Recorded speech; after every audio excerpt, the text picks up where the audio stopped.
네, 안녕하십니까. 충주고구려천문과학관 관장 별박사 이태영입니다.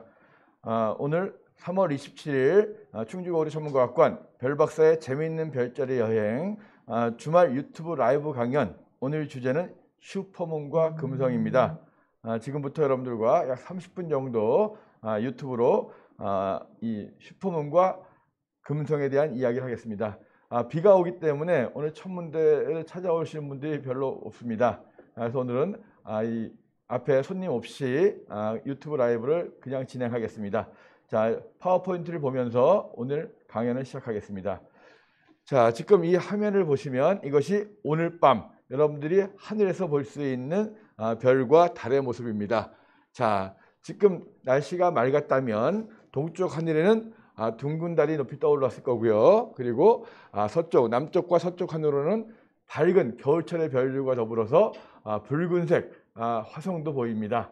자, 요즘이 남서쪽 하늘에서 붉은 별들이 3개나 보이는 그런 때예요. 자, 우리가 이렇게 글을 써놓으면 저게 화성이겠구나, 저거는 오리온 자리의 베텔게우스다, 이렇게 알 수 있지만 그냥 봐서는 참 구별하기가 힘들어요. 자, 근데 자세히 보시면 지금 화성과 베텔게우스, 프로키온, 리겔, 시리우스, 이거 별들의 이름이 좀 어렵거든요. 별 이름은 주로 아라비아어에서 기원을 하기 때문에 조금 발음이 어려워요. 별자리 이름은 라틴어로 되어 있는데 하나하나 별의 이름은 주로 아라비아 말로 되어 있습니다. 자, 근데 여러분들이 보시면 지금 이쪽에 달이 있고 이쪽에 별들이 보입니다. 달이 밝은 밤에도 사실 1등 성들은 잘 보여요. 근데 자세히 보시면 여기 붉은 별이 3개가 보입니다. 화성과 알데바란, 베텔게우스. 그런데 뭐가 좀 틀려요. 구별이 됩니다. 베텔게우스와 알데바란은 반짝반짝 빛나는데 위에 있는 화성은 가만히 있죠. 그래서 먼저 오늘은 감안을 해서 별이 반짝이는 이유에 대해서 먼저 설명을 좀 드리겠습니다. 자, 별이 왜 반짝일까? 자, 화면을 보시면, 자, 우리가 비 오는 날 멀리 있는 가로등을 보면 가물가물하는 게 느껴지죠. 흐르는 물 속에다 손을 집어넣으면 꺾여 보입니다. 우주 공간에서 지구로 들어오는 별빛이 대기를 통과하면서 공기 중에서 공기와 만나면서 꺾이게 되거든요. 굴절입니다.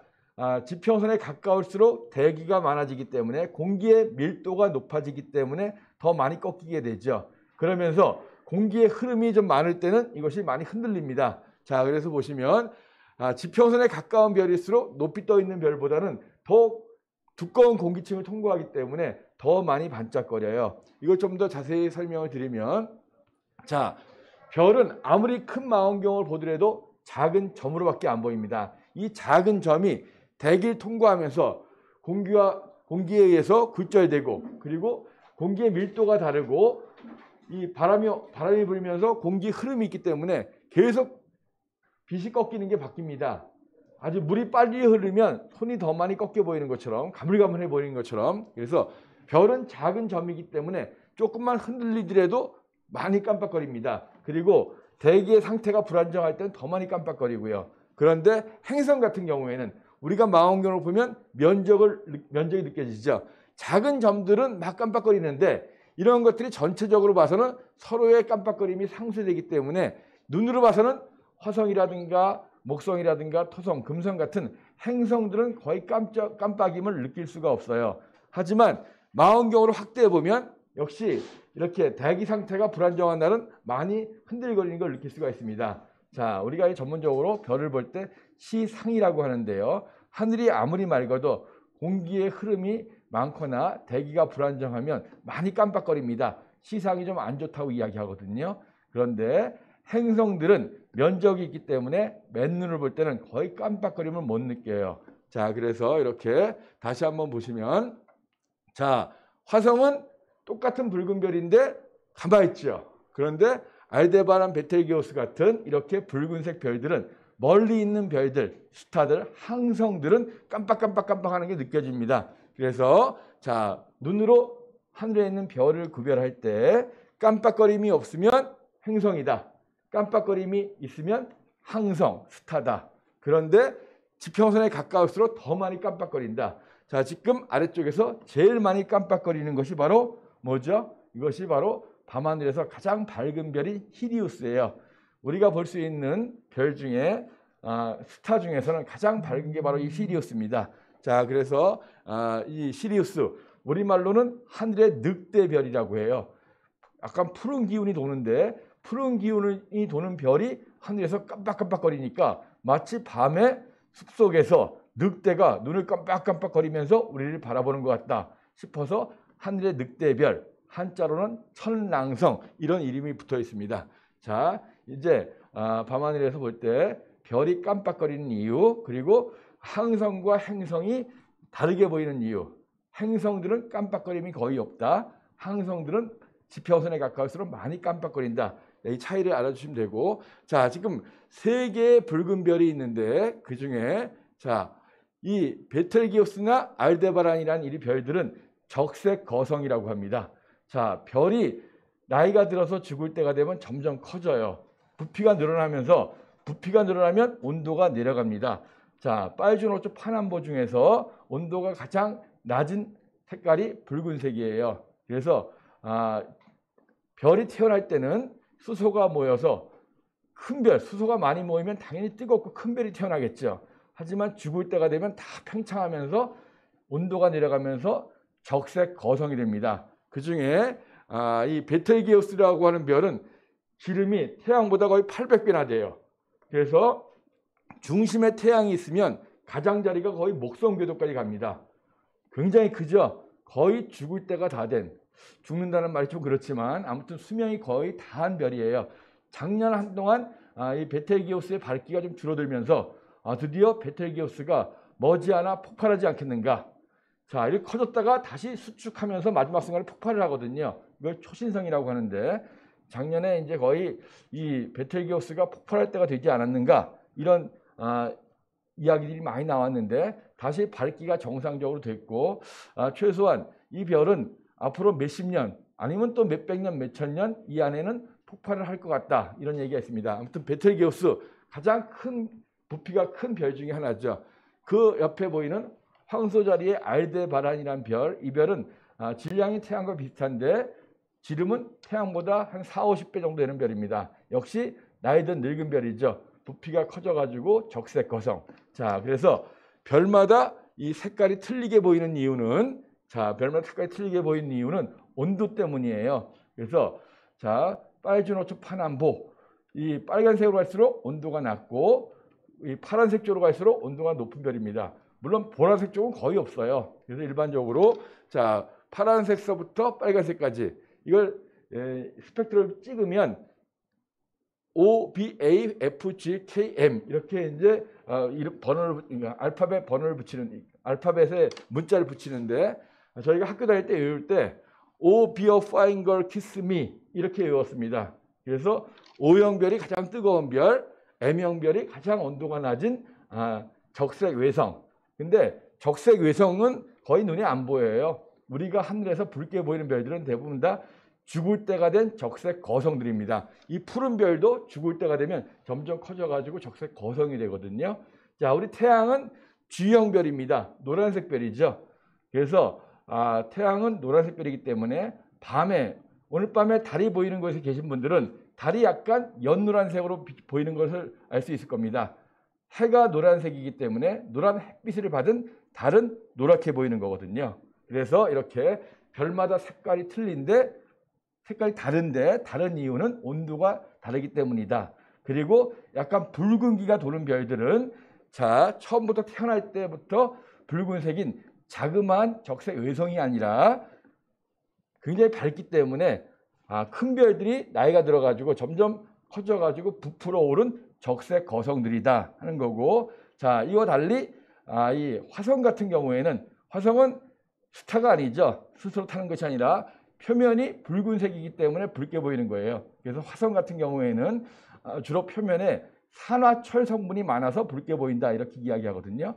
자, 철이 녹슨 게 바로 산화철이죠. 철이 녹슬려면 뭐가 필요하죠?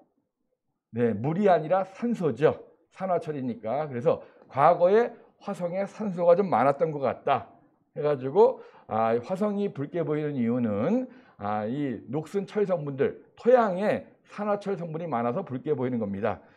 그리고 그 옆에 보였던 베텔게우스랑 그 다음에 알데바란 같은 붉은색 별들은 다 적색 거성이다 하는 거고요. 다시 한번 그 모습을 보여드릴게요. 이렇게 요즘 남서쪽 하늘의 저녁에 화성과 알데바란, 베텔기우스 붉은 1등성들이 거의 직각삼각형으로 보입니다. 자, 별들의 위치는 안 바뀌지만 화성은 조금씩 왼쪽으로 움직여가지고 이렇게 움직여갑니다. 왜냐하면 서쪽에서부터 동쪽으로 공전하기 때문에 그래요. 그래서 이렇게 저녁 하늘에서 붉은 3개의 별이 보인다 하는 거 아시고 화성은 깜빡거림이 거의 없다 하는 거고, 그 이유는 망원경으로 볼 때 부피가 있기 때문에 실제로 깜빡거림을 못 느낀다는 거죠. 자, 오늘 음력으로 2월 15일입니다. 자, 한 달쯤 전에 정월 대보름이었죠. 음력으로 올해 첫 번째 보름달이 떴던 정월 대보름이 지나고 다시 음력 2월 15일, 음력 2월에 보름달이 뜨는 날이에요. 자, 오늘 보름달이 이런 모양을 하고 있습니다. 떴다면. 자, 근데 여기 자세히 보시면 둥근 원에서 약간 부족해요. 자, 토끼의 귀가 이쪽에 있는데 그 반대편, 이쪽이 떠오르기 때문에 이쪽이 태양이 있는 쪽이고 태양빛의 반대쪽인 이 부분이 아직 덜 찼어요. 그래서 오늘 이 보름달이 뜨는 시간은 오후 5시 3분. 이미 보름달이 지금 시간이 8시이기 때문에 보름달이 뜨고 나서 3시간 이상이 지났기 때문에 하늘에 충분히 높이 올라와 있습니다. 자, 원래 달이 정확히 둥그러지려면 해와 지구와 달이 일직선이 돼야 되겠죠. 그걸 만월, 망이라고 하는데 오늘 뜬 보름달은 음력 15일 날, 음력 2월 15일에 뜬 보름달이지만 완전히 둥글지는 않습니다. 자, 그리고 내일 되면 오늘보다는 조금 더 둥근 달이 떠요. 이것은 내일 저녁 6시 15분에 뜨는 달입니다. 거의 꽉 차서 떠오르죠. 그리고 완전히 달이 둥그러지는 시간은 모레 새벽, 월요일 새벽 3시 48분경입니다. 그래서 보름달이 뜻하는 것은 음력 15일에 뜬 달을 뜻하는 거고, 만월, 영어로 풀문이라고 하는 것은 해와 지구와 달이 일직선일 때를 말하는 겁니다. 그래서 자, 보시면 자, 오늘 날짜의 보름달은 자, 여기 해가 있고 지구가 있을 때 완전히 일직선이 되는 지점이 아니라 그 위에 있는 거예요. 아직 오지 않았습니다. 자, 오지 않았고 이 실제로 해와 지구와 달이 일직선이 되는 시간은 자, 3월 29일 3시 48분이에요. 그런데 그래서 물론 오늘 뜬 달을 보름달이라고 부릅니다. 오늘 뜬 달보다 내일 뜬 달이 더 둥글긴 하지만 보름달의 의미가 음력 15일에 뜬 달을 보름달이라고 하기 때문에 오늘 보름달이 뜨지만 실제로 오늘보다는 내일이 더 둥근 달이 뜨고 달이 가장 둥그러지는 시간은 월요일 날 새벽이 되겠습니다. 죄송합니다. 그런데 자, 이번 보름달은 올해 뜬 보름달 중에서는 제일 커요. 물론 올해는 계속 보름달이 또 앞으로도 10번 가까이 더 뜨기 때문에 올해 뜨는 보름달 중에서는 이번에 뜨는 보름달이 4번째로 큰 달이거든요. 자, 달이 크게 보이는 이유는 뭐겠어요? 지구와 가까워지는 거죠. 지구와 가까워질 때 보름달이 뜨면 크게 보입니다. 슈퍼문이란 말을 많이 쓰죠. 멀어질 때 보름달이 뜨면 작아집니다. 평소보다. 이런 것들을 미니문이라고 하죠.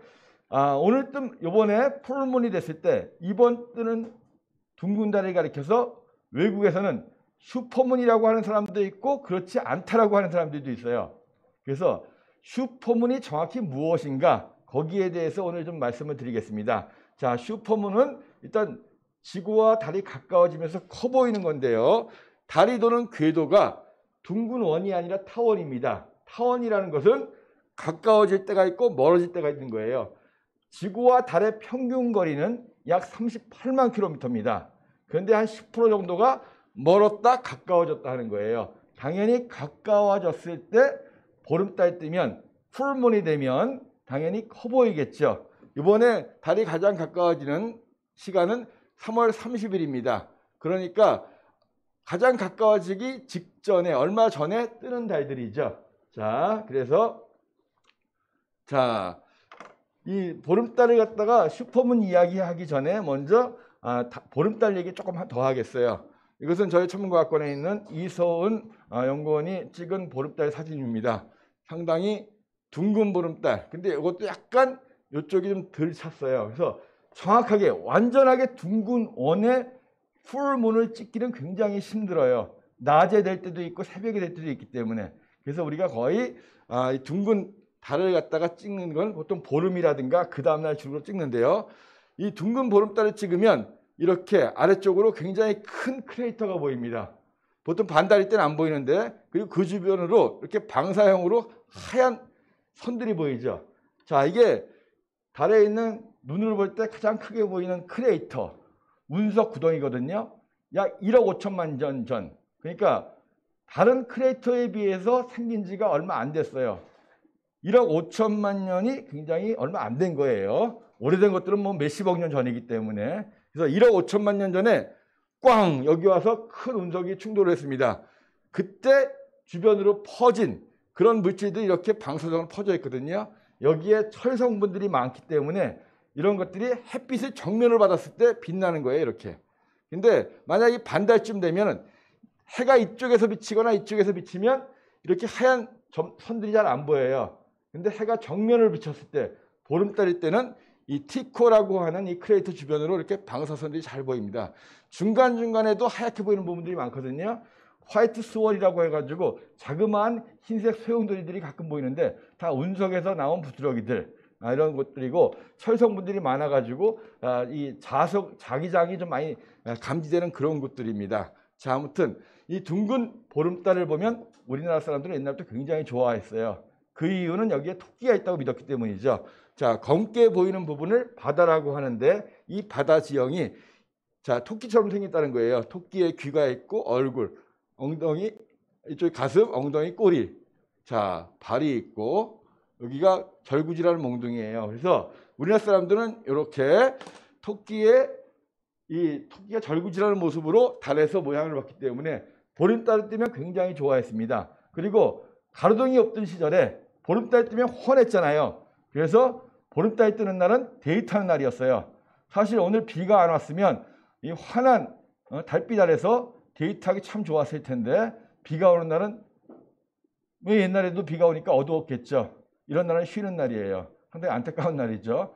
하지만 서양 사람들한테는 보름날 비가 오면 다행인 날입니다. 왜냐하면 서양 사람들은 보름달 속에서 늑대인간 마귀가 있다고 생각을 했거든요. 그래서 맑은 하늘에 둥근 보름달 뜨면 무서워서 밖에 안 나왔어요. 자, 이 하얗게 보이는 부분들이 육지 부분인데 여기에 늑대인간이 있다고 생각한 거예요. 여기가 늑대인간의 목이고 턱, 이빨, 코, 귀 하나, 귀둘. 이쪽에 손이 있고 이쪽에 손이 있습니다. 이런 모양으로. 그래서 서양 사람들은 보름달을 무척 무서워했고, 그래서 한 달에 보름달이 2번 뜨면 두 번째 뜨는 보름달을 가리켜서 한 달에 2번 밖에 못 나갔기 때문에 우울하다, 우울한 날이다 해가지고 블루문이라는 이야기도 했습니다. 음력이 양력보다 짧기 때문에 양력으로 1일이나 2일에 보름달 뜨면 마지막에 한 번 더 뜰 수가 있거든요. 그래서 블루문, 한 달에 보름달이 2번 뜨면 두 번째 뜨는 보름달을 우울한 달, 블루문이라고도 불렀습니다. 하지만 우리나라는 보름달 뜨면 되게 좋잖아요. 그래서 한 달에 보름달 2번 뜨면 2번씩이나 데이트할 수 있고, 그래서 우리나라는 블루문이 아니라 해피문, 뭐 그렇게 부르는 게 낫을 것. 우리말로 해야 되니까 해피문이 아니라 아주 뭐 정겨운 달, 즐거운 달일 수도 있겠네요. 자, 아무튼 토끼가 있고 늑대인간이 있고, 또 어떤 사람들이 보면 이게 다람쥐가 알밤 까먹는다는 이야기도 해요. 다람쥐 입이 있고 눈이 있고 다람쥐 손, 발, 꼬리 이렇게. 그래서 달 속에 어떤 모양이 있는지 여러분들도 한번 찾아보시기 바랍니다. 자, 이 보름달이 이번에는 좀 크게 보여요. 자, 그런데 외신마다 이것이 슈퍼문이다 아니다 이렇게 좀 갈렸어요. 이번 같은 경우에는. 근데 슈퍼문이란 말을 천문학자들은 쓰지 않습니다. 이것은 보통 이 별이나 달을 보는 아마추어들이라든가 일반인들이 붙인 이름이거든요. 그래서 슈퍼문을 정의할 때 어떻게 정의하냐에 따라서 이번을 슈퍼문이라고 볼 수도 있고 아니라고 볼 수 있어요. 자, 가장 넓게 슈퍼문을 인정하는 사람들은 자, 달이 근지점에 90% 가까이 오면 슈퍼문이라고 합니다. 그래서 이번 같은 경우에도 근지점이 36만 킬로미터인데 36만 2천이니까 거의 90% 가까이 왔죠. 그래서 이번에 뜬 보름달을 슈퍼문이라고 이야기하는 사람들은 첫 번째 조건, 이 근지점에 90% 가까이 왔을 때 보름달이기 때문에 슈퍼문이라고 이야기합니다.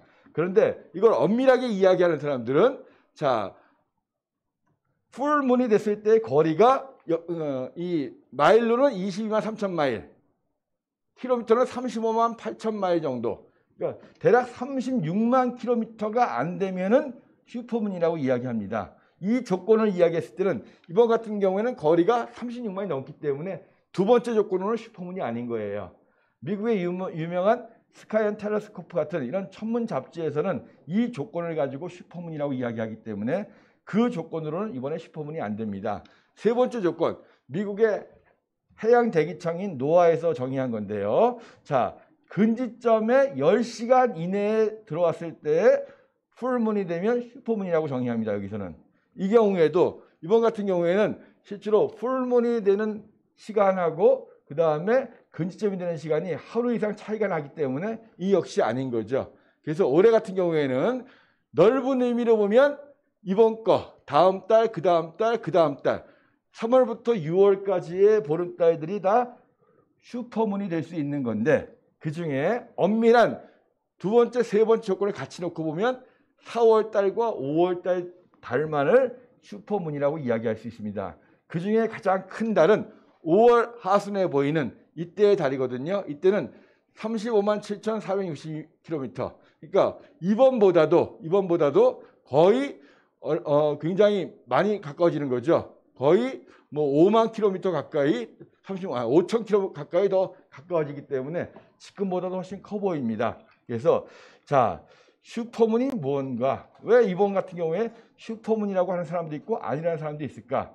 슈퍼문이 천문학에서 나오는 공식적인 정의가 아니라 여러 가지 아마추어나 일반적으로 정의하는 거기 때문에 어떻게 슈퍼문을 규정하냐에 따라서 올해 4번의 슈퍼문이 뜰 수도 있고 엄밀하게 이야기하면 2번만 뜰 수도 있다는 거고 그리고 올해 뜨는 가장 큰 슈퍼문은 5월 하순에 뜨는 슈퍼문이다 하는 걸 말씀드리겠습니다. 자, 아무튼 달과 매달 뜨는 거고 매일같이 거의 뜨는 거 음력 1일을 제외하고는 거의 매일같이 달이 뜨는데 그때마다 달의 모양들이 조금씩 다 달라요. 그래서 똑같은 달은 거의 없습니다. 그래서 여러분들이 사진을 찍어가지고 다른 사람이 찍은 사진이라고 이거 보름달인데 이거 반달인데 그냥 쓰시면 저작권에 걸릴 수가 있어요. 왜냐하면 찍는 시간에 따라서 또 찍는 위도에 따라서 조금씩 다르게 보입니다. 그래서 제가 아까도 우리 이소은 연구원이 찍은 달 사진 보여줬는데 똑같은 사진은 같은 시간 같은 장소 아니면 거의 못 찍어요. 자, 그래서 여러분들도 아마 여러분들이 있는 곳에서 달 사진도 좀 찍어보면서 달의 모양이 어떻게 바뀌는지 한번 알아보시기 바랍니다. 자, 그래서 슈퍼문과 미니문 가까워졌을 때와 멀어질 때 거의 이 지름으로 치면 한 15% 가까이 차이가 나기 때문에 면적으로 치면 20% 이상이 차이 나는데 뭐 사실은 눈으로 보면 똑같아 보여요. 거의 옆에다 놓고 비교하는 게 아니기 때문에 그래서 이 보름달이 뜰 때는 사실은 슈퍼문이나 미니문이나 뜰 때는 굉장히 커 보입니다.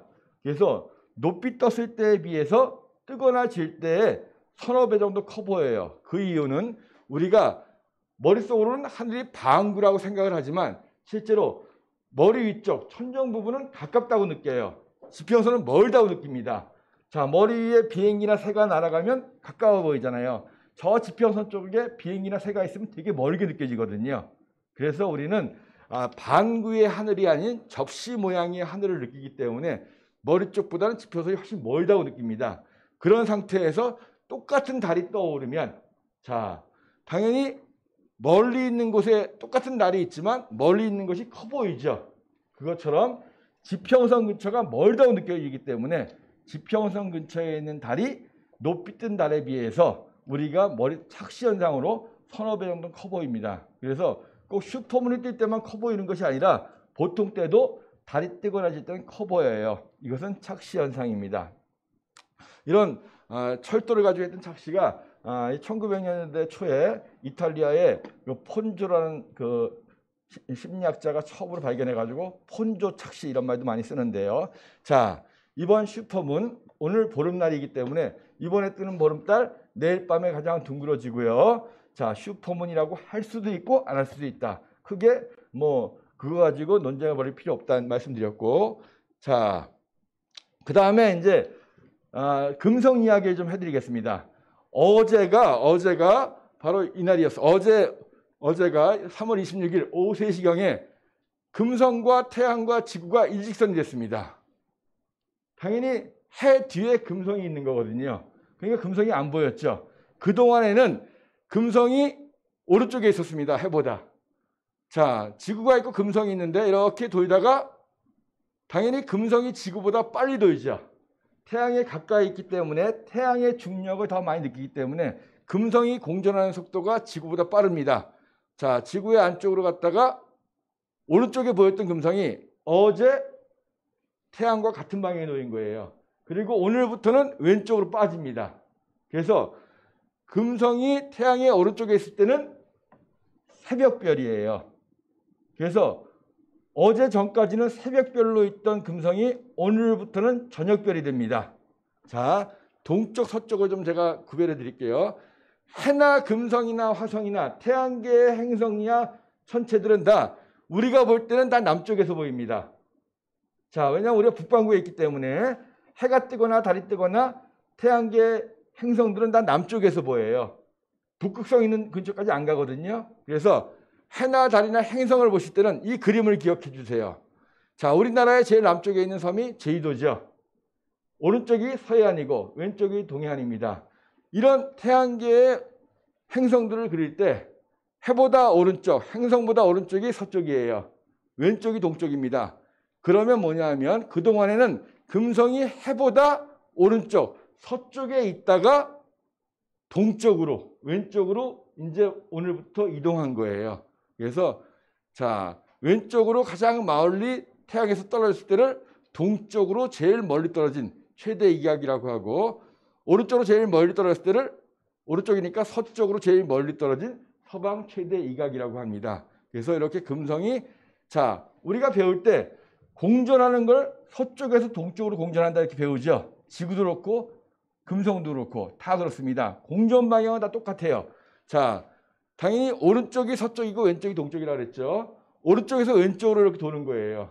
그래서 금성은 서에서 동으로 공전하기 때문에 오른쪽에서부터 왼쪽으로 도는데, 어제 해와 같은 방향에 놓이면서 드디어 새벽별이었던 금성이 저녁별로 바뀌었다는 겁니다. 자, 그래서 이것을 갖다가 3차원적으로 다시 한번 그린 건데요. 자, 그동안의 금성이 태양의 오른쪽 서쪽에 있다가 왼쪽 동쪽으로 오는 겁니다. 서쪽에 있으니까 당연히 해보다 서쪽에 있으니까 먼저 떠니까 해보다 먼저 뜨고 먼저 집니다.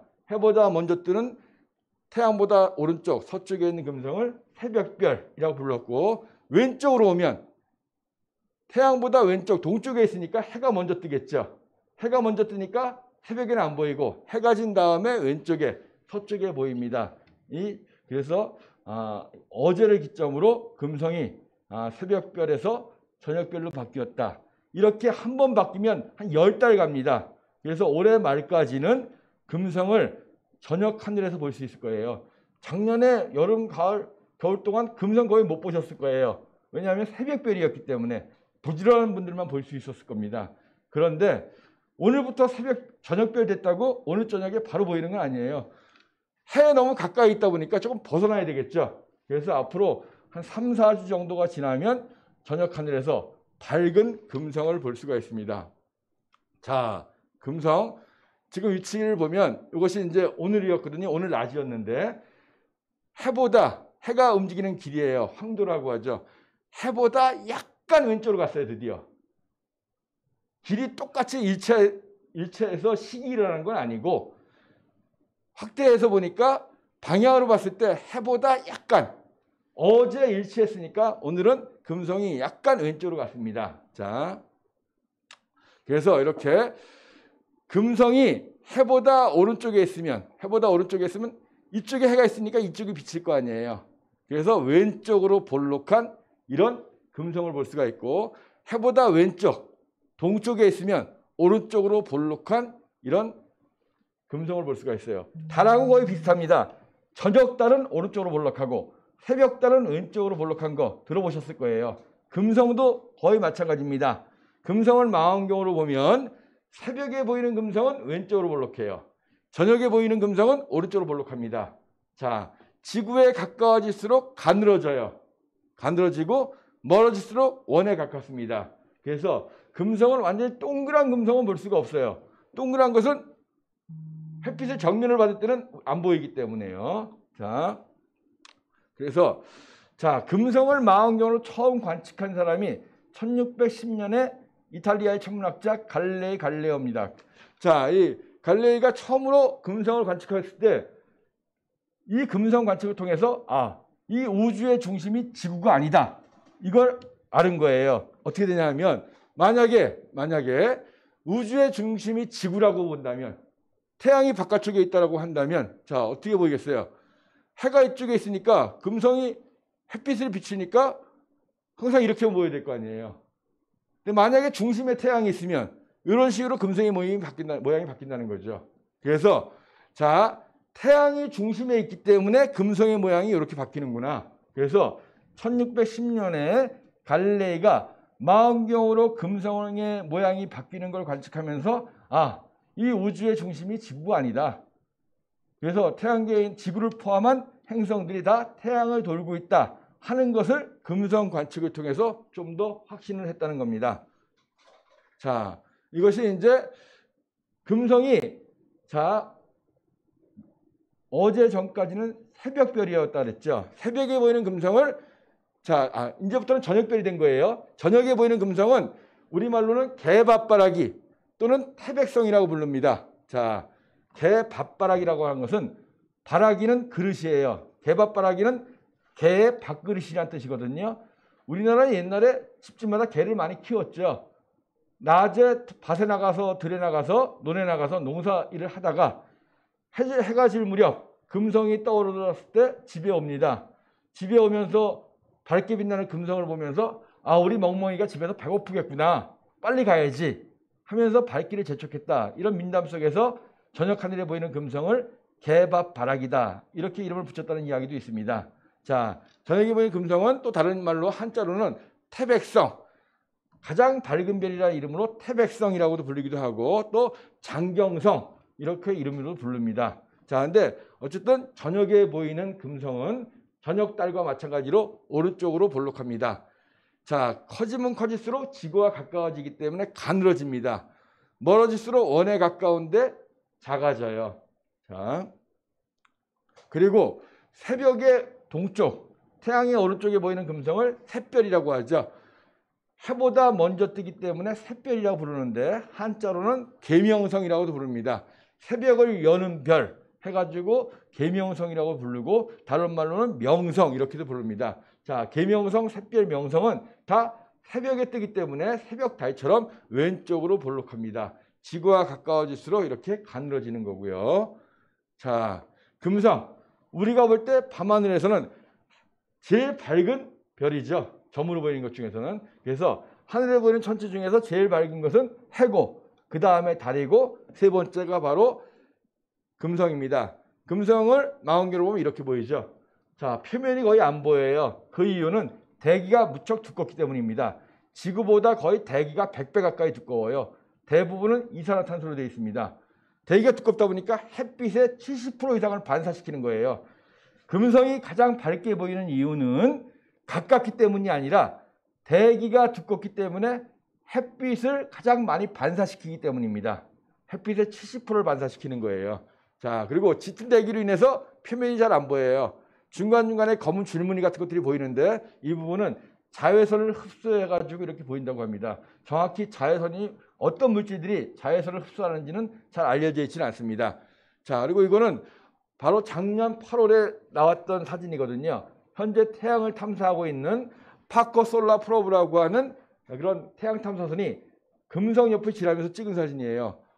가까이서 찍으니까 검게 보이는 금성의 표면에 있는 지형도 보이는 거예요. 그리고 여러 가지 입자들이 막 그냥 움직이는 이런 선들도 보입니다. 자, 아무튼 금성, 지구와 가장 비슷한, 크기가 비슷한 행성이에요.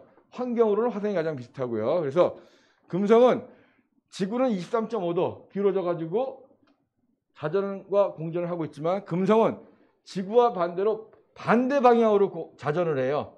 서에서 동으로 공전은 똑같이 하지만 반대로 동쪽에서 서쪽으로 반대로 자전을 합니다. 하다 보니까 자전하는 주기가 굉장히 길어요. 공전 주기보다 자전 주기가 더 깁니다. 그리고 크기는 거의 비슷하죠. 지구와 지름은 거의 비슷해요. 자, 지구의 반지름이 한 6,300km 되는데 이거는 한 6,000km 정도 되고요. 그래서 당연히 거리로 봤을 때는 왜요? 요즘 같은 때는 굉장히 태양의 반대편에 있으니까 굉장히 멉니다. 자, 지구와 태양의 거리가 1억 5천만 킬로미터인데 거기서부터 한 1억 킬로미터 더 많이 떨어져 있는 거죠. 물론 당연히 지구 쪽으로 가까워졌을 때는 지구와의 거리가 한 5천만 킬로미터 정도까지 가까워지기도 합니다. 자, 금성. 아무튼 지구와 크기는 비슷하지만 표면에 대기가 워낙 두껍다 보니까 표면의 온도가 500도까지 올라갑니다. 거의 뭐 납기 녹을 정도의 그런 뜨거운 곳이에요. 생명체가 살기에는 거의 힘든 태양계에서 가장 뜨거운 행성이 바로 금성입니다. 수성보다 멀긴 하지만 수성은 대기가 없어요. 금성은 온실 효과 때문에 금성보다 더 뜨거운 것이 가장 지옥을 비교한다면 금성이 가장 지옥 같은 표면을 갖고 있을 거예요. 화성인은 존재할 수 있지만 금성인은 존재할 수 없습니다. 자, 그런데 금성에도 생명체가 살 수 있는 곳이 있다고 합니다. 어디냐면 바로 이 표면에서부터 한 50km 정도 떨어져 있는 곳이에요. 위로 올라갈수록 대기의 양이 줄어들죠. 기압이 낮아집니다. 50km 정도 올라가면 기압이 한 1기압쯤 돼요. 그리고 50km에서 60km 정도 사이가 되면 온도도 한 20, 30도까지 낮아진다고 합니다. 그러니까 지구와 비슷한 정도의 온도가 이 대기 위에서 펼쳐질 수 있다는 거예요. 이 정도의 뭔가 생명체가 있지 않겠는가? 그런데 작년에 중요한 보고가 있었습니다. 자, 작년에 금성 대기 표면에 55에서 80km 상공에서 포스핀이라고 하는 우리말로 하면 인화수소예요. 인화수소가 많이 발견됐다는 거예요. 이거는 박테리아 같은 생명체가 만드는 유기물을 분해하면서 만드는 거라고 합니다. 물론 화산 활동이라든가 여러 가지 번개라든가 이런 데 나올 수도 있지만 그렇게 만들어진 양에 비해서 거의 10,000배 이상 가까운 양이 발견됐다는 거예요. 자, 그리고 이것이 보통은 화성 대기 중에 황산이 많고 하기 때문에 금방 없어져야 되는데 그 양이 유지되는 걸 보면 계속적으로 어딘가에서 대기 어딘가에서 아니면 금성의 어딘가에서 인화수소가 계속 공급되고 있는 것 같다. 그러면 혹시 금성 대기 어딘가에 이걸 만드는 박테리아라든가 자그마한 생명체가 있지 않겠는가? 이런 관심들이 끌고 있습니다. 자, 아직 태양계에서 지구 말고는 생명체가 발견된 것이 없어요.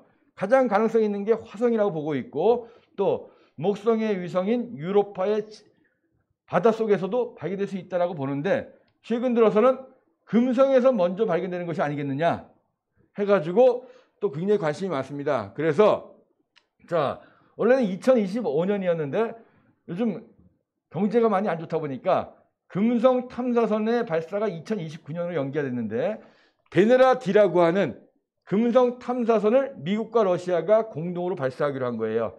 금성을 최초로 탐사한 나라는 러시아입니다. 옛 소련 시절에 1965년에 금성 탐사선을 보냈고 1970년에 최초로 금성에 착륙을 시킨 적이 있거든요. 그래서 이 베네라라는 말 뜻은 러시아 말로 금성을 뜻하는데 이 베네라-D라고 하는 이 금성 탐사선을 미국과 러시아가 같이 보내기로 했는데 여기에 이렇게 금성 대기를 날 수 있는 무인 탐사선을 같이 보내겠다는 거예요. 그래서 이 무인 탐사선을 보내서 금성 대기 위를 날면서 여기에 정말 생명체가 존재하는가 이걸 탐사해 보겠다라고 하는 것이 또 미국과 러시아의 계획입니다. 자, 아무튼 현재 이 우주에서 태양계에서 생명체가 살고 있는 곳 발견된 것은 지구밖에 없습니다. 그런데 지구 밖 어딘가에는 분명히 생명체가 있을 거라고 믿는데 자그마한 미생물이라도 금성의 대기 어딘가에서 있지 않을까 이런 기대감이 또 나오고 있습니다. 자, 아무튼 이번 주부터는 금성이 저녁별로 돌아왔다. 하지만 금성을 저녁별로 정확히 보기 위해서는 조금 시간이 걸려요. 태양에서 멀어지는 태양에서부터 왼쪽으로 동쪽으로 멀어지는 시간이 한 3, 4주 걸리기 때문에 4월 중순이나 하순부터는 저녁 하늘에서 가장 밝게 빛나는 금성. 금성의 밝기는 마이너스 한 4등급. 1등성보다도 100배 이상 밝습니다. 자, 올 여름은 굉장히 저녁 하늘이 재밌을 것 같아요. 아주 밝게 빛나는 미의 여신 금성이 빛날 거고요. 그래도 한 달에 한 번씩 금성 옆으로 초승달이 다가오면 초승달과 더불어서 금성의 멋진 모습도 볼 수 있을 겁니다. 자, 오늘 충주고려 천문과학관에서 진행한 별박사의 재밌는 별자리 여행, 비 오는 날이었지만요. 여러분들에게 오늘 이 음력 2월 15일을 맞이하여 오늘 보름달이 뜬 이야기, 이번 보름달이 슈퍼문이, 넓게 보면 슈퍼문이라고 하는 거, 그런 이야기와 더불어서 새벽달에서 저녁달로 돌아온 금성에 대한 이야기도 해드렸습니다. 자, 저희 고려 천문과학관의 별박사의 3분 우주 고려 천문과학관 공식 유튜브는 매주 토요일 날 라이브로 진행되거든요.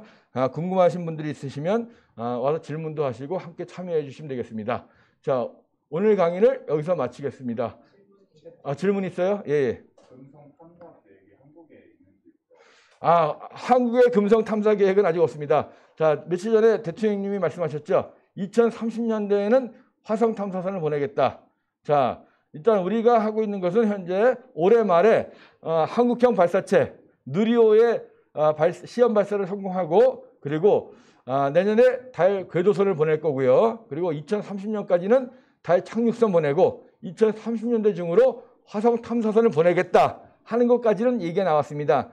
하지만 아직까지는 금성 탐사선에 대한 이야기는 아직은 없는 것 같아요. 네. 자, 그러면 이상으로 충주고려 천문과학관에서 별박사가 진행한 재미있는 별자리 여행 유튜브 라이브 방송을 마치겠습니다. 함께해 주신 분들 감사하고요. 이 방송 나중에 녹화로도 보시는 분들 질문해 주시면 다음 시간에 또 한번 방송해 드리겠습니다. 다음 주 토요일 날 8시에 다시 뵙겠습니다. 감사합니다.